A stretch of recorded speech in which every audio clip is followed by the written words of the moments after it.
Hi, Carolyn Stevens. In a lift recently, I overheard a leader respond to the "how are you" question by saying, "Oh, not bad. I am concerned about how we're travelling. My team seems to be really sluggish." The leader was then asked, "Sluggish? How come?"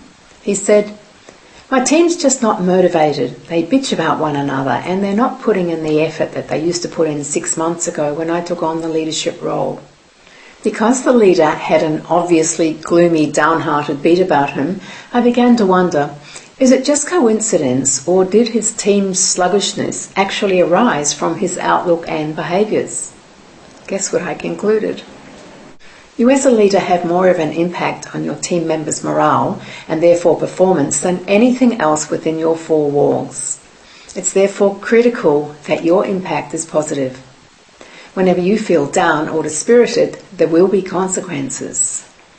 If you're uneasy because business isn't booming, or if you're feeling perturbed about a peer interaction, or if you're feeling anxious because your boss has just dragged you over the coals about something, you absolutely can't afford to let that impact your demeanour.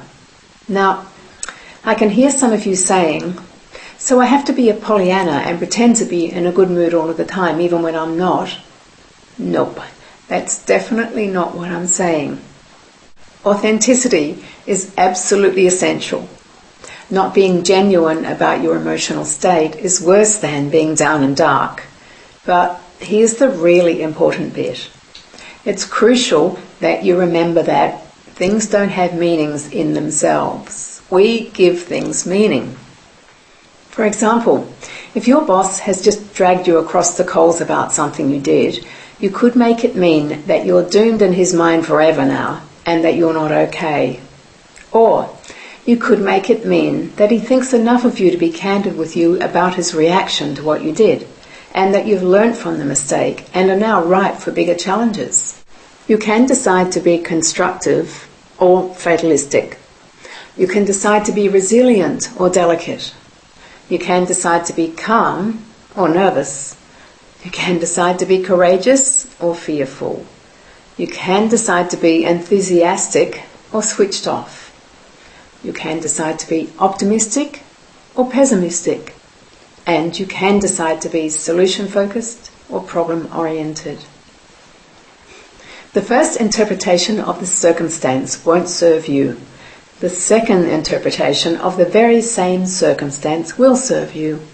And you're in complete control of which interpretation you select. Consider which of these psychological states people want to be around, and which generate respect from others, and which give you the energy to produce good outcomes, and which have the best impact on your team members.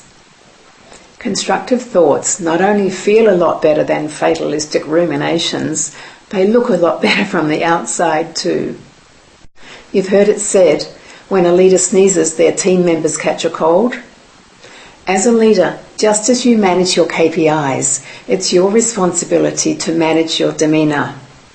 It'll pretty much determine your team's demeanour. And yes, I know habits don't change overnight. What would it take for you to choose, for example, thinking constructively over ruminating fatalistically? Are you up for modelling the demeanour that will have your team feeling motivated, optimistic and enthusiastic?